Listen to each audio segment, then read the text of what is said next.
Porsche vient de faire quelque chose de rarissime dans cette industrie. Ils ont dit la vérité. Pas de communication verte, pas de storytelling pour les technocrates, non. Ils ont admis que le calendrier tout électrique était intenable. Et quand Porsche recule, ça veut dire que même avec 150 000 € sur la table, le client européen refuse massivement l'arnaque à pile. Mais attendez de voir la vraie raison. Le dogme vert de la Commission européenne vient de se prendre le mur de la réalité économique. Parce que regardez les chiffres. La Taycan, leur vitrine technologique à 90 000 € minimum, se vend comme des petits pains sur le marché de l'occasion, avec une décote catastrophique. Une Porsche qui s'effondre financièrement en 2 ans, c'est du jamais vu dans l'histoire de la marque. Sauf que là, c'est systémique. Toutes les voitures à pile premium s'effondrent en valeur résiduelle dès qu'elles sortent de concession. Pourquoi cette débâcle était-elle prévisible? Le client Porsche n'est pas un écolo bobo parisien qui roule 8000 km par an en ville.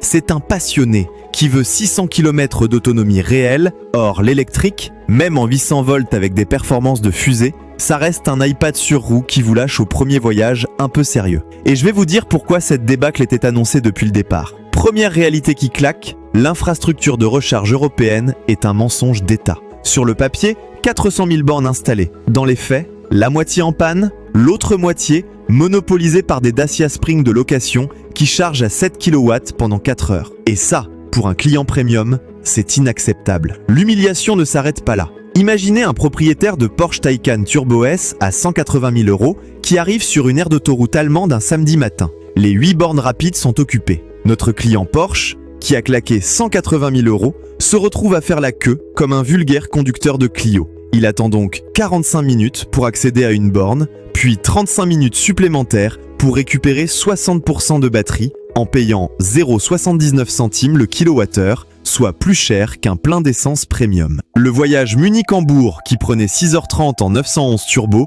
devient une odyssée de 9 heures avec planification, attente et stress. C'est exactement l'inverse de ce que promet une marque premium, la fluidité, l'exclusivité, la performance sans compromis. Deuxième réalité, la batterie reste un boulet technologique et géopolitique. Cette dépendance, c'est exactement le piège qui révèle l'ampleur du désastre stratégique. Quand vous achetez une Porsche 911 GT3, vous possédez un moteur atmosphérique de 4 litres, entièrement conçu et fabriqué à Stuttgart, avec une métallurgie allemande, une électronique Bosch et des savoir-faire accumulés sur 50 ans. L'indépendance totale. Quand vous achetez une Taycan, vous possédez une intégration européenne de composants majoritairement asiatiques. Les cellules lithium-ion viennent de Corée du Sud via LG Chem, les matières premières du Congo contrôlées par des intermédiaires chinois, les terres rares du monopole de Pékin. Résultat, au moindre conflit géopolitique, votre Porsche électrique devient un presse-papier de 2,3 tonnes. Cette fragilité géostratégique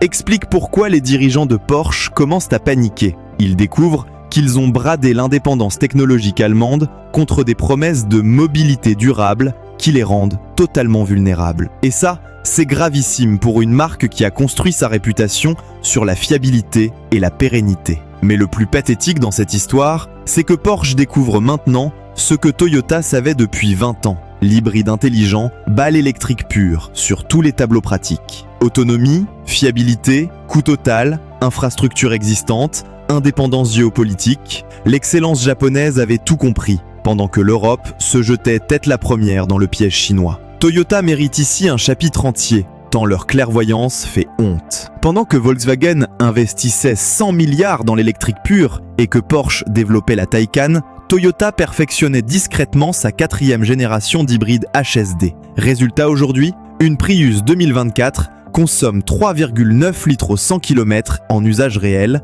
roule 1000 km sans s'arrêter, se ravitaille en 3 minutes dans 11 000 stations françaises, ne dépend d'aucune borne de recharge, conserve 90% de ses performances par -20 degrés, garde une valeur résiduelle stable et coûte 15 000 € de moins qu'une électrique équivalente. L'hybride Toyota, c'est la quadrature du cercle. Écologique sans être punitif, technologique sans être dépendant, économique sans être cheap. Exactement l'inverse de l'électrique européen qui cumule tous les inconvénients, cher, contraignant, dépendant et dévalorisant. Les Japonais ont résolu l'équation que nos bureaucrates croyaient impossible. Pendant 20 ans, on s'est moqué de l'hybride Toyota. en le traitant de technologie de transition. La transition, elle est finie. C'est l'électrique pure qui était l'impasse technologique. Mais le vrai scandale, c'est comment l'Europe s'est fait piéger. Parce que c'est ça, la vraie histoire derrière cette reculade Porsche. L'Europe s'est fait avoir par la Chine. L'UE a interdit nos moteurs thermiques excellents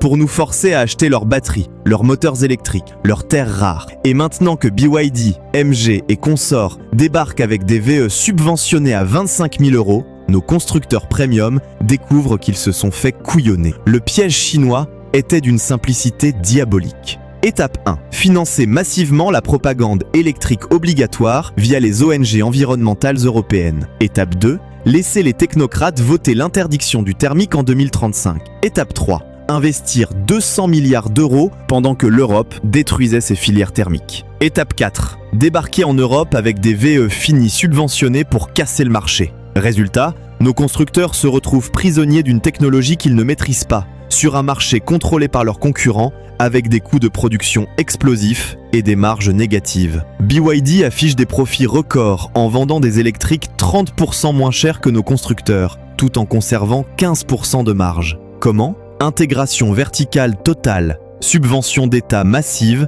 et contrôle de toute la chaîne de valeur depuis les mines jusqu'aux batteries. Pendant ce temps, Porsche achète ses cellules au prix fort, assemble à perte et découvre que l'électrique premium n'intéresse personne aux tarifs nécessaires pour rentabiliser les investissements. L'Europe a vendu son industrie automobile contre des promesses environnementales et se retrouve colonisée industriellement. Devinez qui contrôle maintenant le marché. Regardez les ventes européennes. La Model S Tesla s'effondre. L'EQS Mercedes peine à trouver preneur. l'e-tron Audi végète. Et même BMW avoue que leurs i7 partent surtout en leasing corporate avec remise énorme. Le marché du VE premium européen n'existe tout simplement pas à des prix rentables. Les chiffres de vente parlent d'eux-mêmes et révèlent l'ampleur de l'échec. La Porsche Taycan, censée incarner l'électrique premium européen, s'est vendue à 34 801 exemplaires en 2023 dans le monde entier. Pour comparaison, rien que la 911 thermique s'écoule à plus de 38 000 unités annuelles.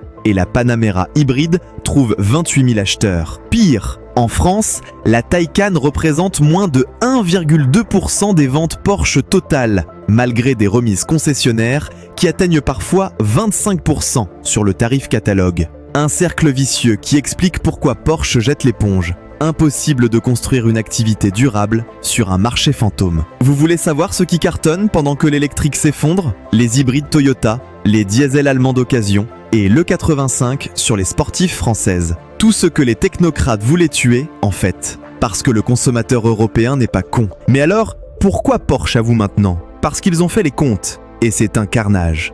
Les investissements électriques de Porsche représentent des milliards engloutis dans des usines, des chaînes d'assemblage, de la recherche-développement, pour un marché qui n'absorbe pas la production. Leurs dealers se retrouvent avec des stocks de Taycan invendables, sauf à casser les prix, ce qui détruit l'image premium. Et leurs clients historiques partent chez McLaren, Ferrari ou Aston Martin, qui eux assument encore le thermique haute performance. Les comptes de Porsche révèlent l'ampleur du désastre financier. L'usine Taycan de Zuffenhausen a coûté 700 millions d'euros de transformation. Les lignes de production dédiées, 300 millions supplémentaires. La R&D électrique, 1,2 milliard sur 3 ans. Total, plus de 2 milliards investis pour produire une voiture vendue à perte sur un marché qui refuse d'exister. Car oui, ils perdent de l'argent sur chaque Taycan. Entre les coûts de batterie, l'électronique complexe, les garanties étendues et les reprises d'occasion surévaluées pour écouler le neuf, la marge opérationnelle est négative. Un dirigeant de l'industrie automobile a révélé que chaque Taycan vendu représente une perte sèche malgré un prix de vente dépassant 120 000 euros. L'aberration économique totale. Pendant ce temps, une 911 Carrera génère 18 000 euros de marge pure, une GT3 plus de 45 000 euros de profit net. Autrement dit, Porsche sacrifie ses vaches à lait thermiques rentables pour financer une électrique déficitaire que personne ne veut vraiment acheter. Cette hémorragie financière explique pourquoi les actionnaires de Volkswagen AG commencent à grogner et poussent pour un retour au réalisme économique. Porsche, ce n'est pas juste des performances chronométrées ou des chiffres de couple, c'est un univers sensoriel unique, construit sur 70 ans d'histoire. Le son si particulier du Flat 6 Boxer qui monte dans les tours, la sensation mécanique de l'embrayage manuel sur une GT3, l'odeur d'essence chaude mélangée au cuir Alcantara, les vibrations du moteur dans le volant lors des décélérations, toute cette alchimie disparaît avec l'électrique. Une Taycan Turbo S, malgré ses 761 chevaux et son 0-100 en 2,8 secondes, reste fondamentalement silencieuse. Toutes les électriques premium se ressemblent dans l'expérience de conduite. Accélération brutale, silence, puis c'est tout.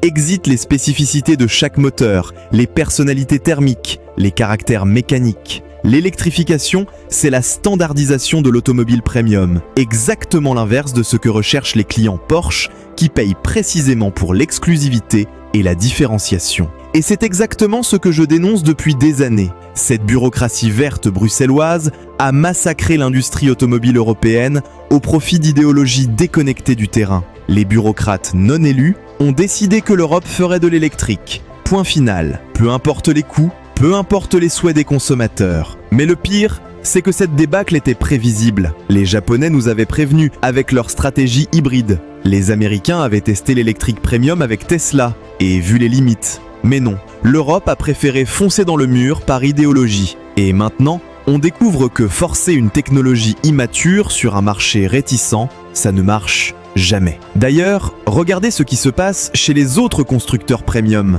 Mercedes multiplie les versions hybrides et repousse l'électrification de ses AMG. BMW relance ses moteurs thermiques haute performance et avoue que la demande électrique stagne. La contagion s'étend bien au-delà de Porsche et révèle un mouvement de fond chez tous les constructeurs premium européens. Et puis, il y a la question de l'usage réel. Un propriétaire de Porsche, il fait du circuit, des grands trajets, des week-ends sportifs. Il veut faire Berlin-Monaco sans stress, Silverstone Spa en une journée. L'usage circuit révèle d'ailleurs l'imposture totale de l'électrique sportif. Une Taycan Turbo S affiche 761 chevaux et des chronos de supercar sur un tour. Parfait pour les magazines et les influenceurs YouTube. Mais essayez une session de 20 minutes sur un circuit. La batterie surchauffe, la puissance chute à 400 chevaux, puis 300, puis le mode protection limite tout à 200 chevaux le temps de refroidir. Résultat, votre Porsche à 180 000 € devient moins performante qu'une 911 Carrera de base à 120 000 €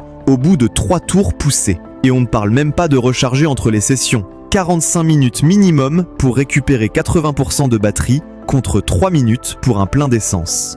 Même les locations de prestige délaissent l'électrique. Trop contraignant pour les clients, trop fragile pour l'exploitation, trop coûteux en maintenance préventive. Sans compter la maintenance. Une Porsche thermique, ça se répare partout. Ça vieillit bien, les pièces existent. Une Porsche électrique, dépendance totale au réseau officiel. Électronique propriétaire, obsolescence programmée par les mises à jour. Remplacement batterie à 25 000 €. Le client premium fuit cette logique d'abonnement déguisé. Le réveil est donc brutal pour Porsche, mais salutaire pour l'industrie européenne. Parce que si même la marque la plus désirable d'Allemagne n'arrive pas à vendre l'électrique premium, ça veut dire que les gens ne veulent pas de voiture à pile. Point final. Porsche va donc revenir au thermique hybridé, développer des carburants de synthèse, maintenir ses moteurs atmosphériques. Et tant mieux, parce qu'une 911 GT3 à essence vaudra toujours plus qu'une Taycan d'occasion. Et ça, les clients l'ont compris avant les ingénieurs. Cette reculade Porsche,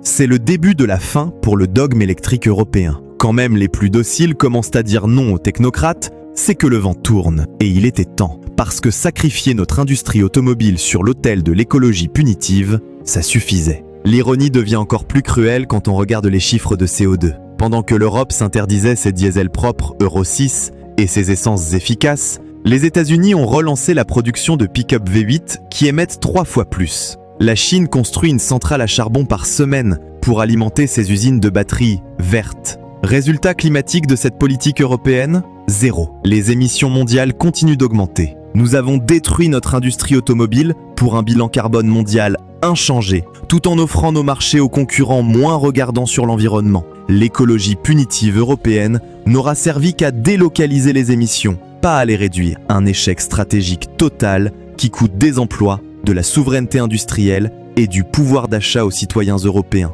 sans aucun bénéfice climatique mesurable. Porsche l'a compris. Continuer dans cette voie, c'est disparaître au profit de concurrents qui ne s'embarrassent d'aucun scrupule environnemental. Le réveil sera douloureux, mais nécessaire pour sauver ce qu'il reste de notre industrie automobile face à la concurrence asiatique qui profite de nos erreurs stratégiques. Si vous avez vécu cette désillusion électrique ou si vous avez des retours terrifiants sur les VE Premium d'occasion, racontez-nous ça en commentaire. Vos témoignages valent tous les discours de Bruxelles. L'aveu de Porsche sonne le glas du tout électrique imposé en Europe.